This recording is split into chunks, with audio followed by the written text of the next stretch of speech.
মহাসাগরে যখন তারা মৃত্যুবরণ করেছে তাদের হাড় হাড্ডি পচে করে সব কিছু মাটির তলে মাটির সাথে মিশে গেছে, কিন্তু ফুৎকার দেওয়ার সাথে সাথে সব কিন্তু সমতল হয়ে যাবে।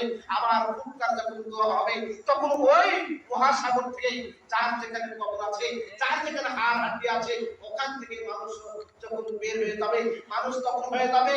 আল্লাহ বলছেন ওয়ানুফিকা ফিস-সূর ফাইযাহুম মিনাল আজদাসি ইলা রাব্বিহিম ইয়ানসিরুন। সূরা ইয়াসিন 51 নম্বর আয়াতে আল্লাহ বলছেন যে যখন ফুৎকার দেওয়া হবে, সমস্ত ফুৎকারে সমস্ত মানুষ যখন কি করবে, তখন সব কবর থেকে উঠবে।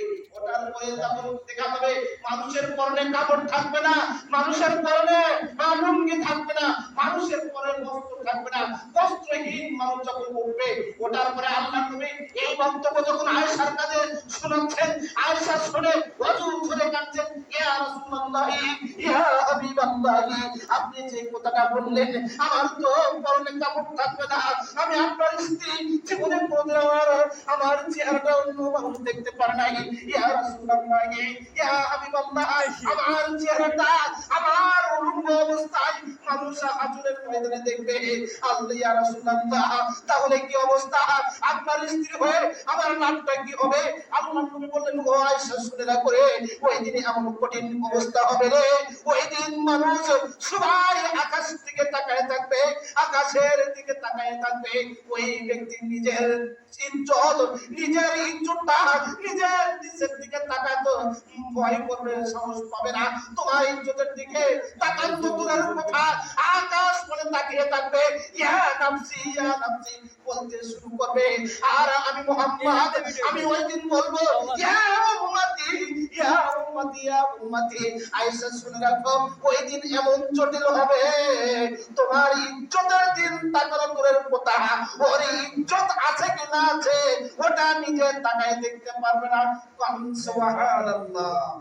তাহলে এমন জটিল কঠিন হবে ওই দিন আল্লাহর নবী মুহাম্মদুর রাসূলুল্লাহ সাল্লাল্লাহু আলাইহি সাল্লাম উম্মতের চিন্তা করবেন, ইয়া উম্মতি ইয়া উম্মতি।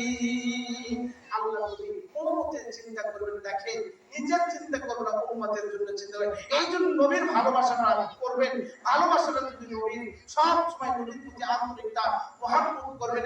এইজন্য আল্লাহর নবীর একটি হাদিস এসেছে, আনাস রাদিয়াল্লাহু তাআলা আনহু قال رسول الله صلى الله عليه وسلم لا يؤمن أحدكم حتى أكون أحب إليه من والده وولده والناس أجمعين।